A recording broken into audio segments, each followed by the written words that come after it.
இன்று கேப்டன் விஜயகாந்த் தேசிய முற்போக்கு திராவிட கழகத்தின் தலைவர், தமிழகத்தின் முன்னாள் எதிர்க்கட்சி தலைவர் கேப்டன் விஜயகாந்த் என்னுடைய தலைவர்.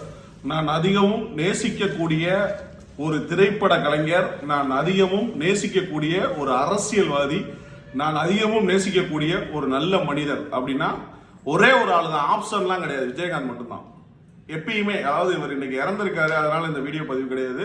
இதுக்கு முன்னாடி என்னோட வீடியோ எடுத்து பார்த்தாலும் நான் ரசிகனும் ஒருவனுக்குத்தான், நான் தலைவனா ஏற்றுக்கொண்டவனும் ஒருவன் தான், நான் மனிதனா ஏற்றுக்கொண்டவனும் அந்த ஒருவன் மட்டும்தான். என்ன காரணம் என்றால் அவருடைய வீட்டில் எப்போ போனாலும் சாப்பாடு, அவரோட பிறந்த நாளைக்கு ஏகப்பட்ட நலத்திட்ட உதவி, இயன்றதை செய்வோம் இல்லாதவரிக்கே அப்படின்னு சொல்லி இன்னைக்கு எல்லாருமே இந்த கவிதைகளை நம்ம பாட்டிருப்போம். பட் ஆனால் அதை ரியல் டைம்ல செஞ்சு அவருடைய பிறந்த நாள்ல பல பேர் நல்லா இருக்கணும்னு சொல்லி அந்த விஷயத்தை கொண்டு வந்தாங்க. இன்னைக்கு தான் நிறைய பேர் பிறந்த நாள்லாம் எதோ செய்யறாங்க. பட் ஆனால் அதுக்கெல்லாம் ஆரம்பம் கேப்டன் விஜயகாந்த் அவர்கள் மட்டும்தான்.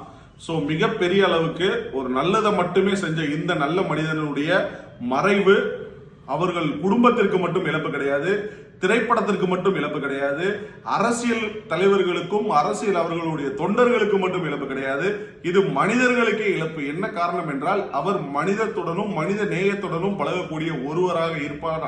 அவர் அப்படி வாழ்ந்தார். ஒரு மனிதனாகவே இயல்பாகவே பேசுறது, இயல்பாகவே அவருடைய அரசியலை ஈர்த்துத்தான் நான் போராட்டம் போன்ற எல்லா விஷயங்களுமே நம்ம எல்லாமே பயப்படாம செய்யறோம் அப்படின்னா அது கேப்டனை பார்த்துதான்.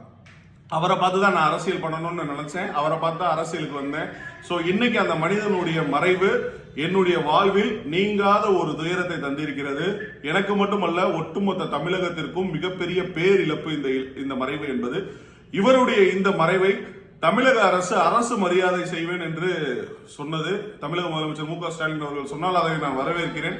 ஆனால் அதே நேரத்தில் தயவு செய்து அவருடைய அந்த பூத உடலை ராஜாஜி அந்த பெரிய இடத்துல வைக்கணும்.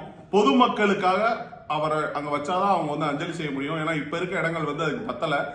இப்ப அவருடைய தனிப்பட்ட மனிதர்னா அவங்க தனிப்பட்ட இடத்துல இருந்தா, ஆனா இவர் பொது வாழ்வில் இருந்ததனால் இவரை பார்க்க நாளை சென்னையில் மிகப்பெரிய அளவில் கூட்டம் கூட இருப்பதால் தயவு செய்து தமிழக அரசு இதற்கு ஒரு உதவி செய்ய வேண்டும். அவருடைய சமாதியை, அவருடைய அந்த உடலை ஒரு பொது இடத்தில் வைத்து பொதுமக்கள் அஞ்சலி செலுத்துவதற்கு முயற்சி செய்ய வேண்டும். அதற்கு அரசு வழிமொழிய வேண்டும். இதனை அனைத்து மாணவர்கள் முன்னேற்ற அமைப்பின் சார்பாக வேண்டி விரும்பி கேட்டுக்கொள்கிறேன். அவருடைய மறைவு அவருடைய குடும்பத்தாருக்கும் இந்த ஒட்டுமொத்த தமிழகத்திற்கும் மிகப்பெரிய இழப்பு. அனைவருக்கும் ஒரு மிகப்பெரிய ஒரு விஷயம் என்ன அப்படின்னா, இந்த மாதிரி ஒரு நல்ல மனுஷனை திரும்பி இந்த தமிழ்நாடு பார்க்குமா அப்படின்னா கண்டிப்பா பார்க்க வாய்ப்பே இல்லை. ஏன்னா கேப்டன்னா அது கேப்டன் மட்டும்தான். கேப்டனை பற்றி அவன் குடிகாரன், அவரை ட்ரோல் பண்ணி 2016-17 டைம்லாம் சரியான ட்ரோல் பண்ணி ஒரு மனிதனை எப்படி அழிக்க முடியுமோ சோசியல் மீடியா அழிச்சது. ஆனால் அதே சோசியல் மீடியா இன்னைக்கு நீ இல்லையே அப்படின்னு சொல்ல வைத்த உன்னத கலைஞன் கேப்டன் விஜயகாந்த் அவர்கள்.